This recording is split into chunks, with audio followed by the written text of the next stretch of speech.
छोड़ तू गजब के फैशन दिखतो हुगे मानी ले गोहरी बात हमर तू गजब के फैशन दिखतो हुगे यादव जी के सैया बना ले बिगहा के बिगहा लिखतौगे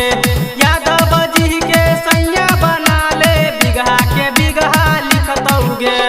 डीजे संजय सम्राट एक बार जो मैंने कमिटमेंट कर दी तो फिर मैं अपने आप की भी नहीं सुनता।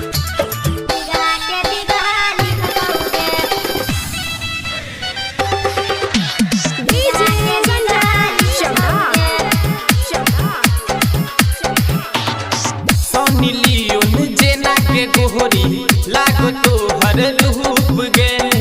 देखी तो हर बदन के साइज रहबै के ना चुप गे रहबै के ना चुप गे सोनी लियोन जेना के गोहरी लागो तो हर रूप गे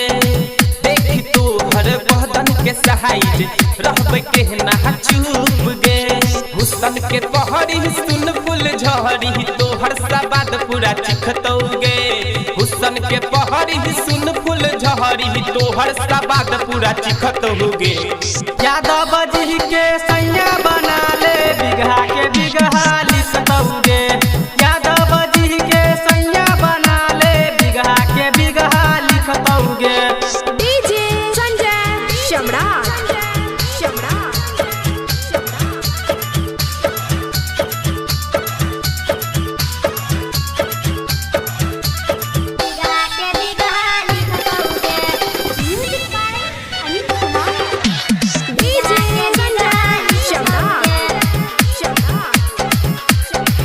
सोलहे बहरिस में गोहरी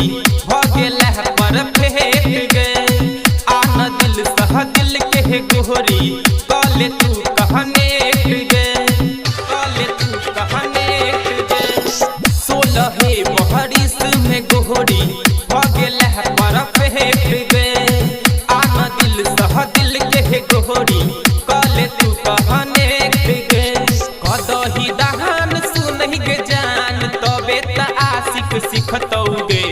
कदही दहान सुनहि के जान तबे त आशिक सिखतौगे यादव जी के सैया बना ले बिगहा के बिगहा लिखतौगे यादव जी के सैया बना ले बिगहा के बिगहा लिखतौगे डीजे संजय सम्राट अभी आप सुन रहे हैं तेनवाही से माँ दुर्गा म्यूजिक की प्रस्तुति music by Anil Kumar DJ Sanjay Samrat आदि तो हम ही बेक के बतिया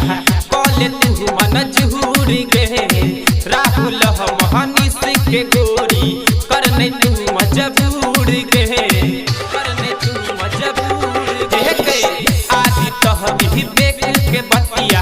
कहले तू मन झूर गे राहुल हम हनीस के गोरी करने मजबूर गे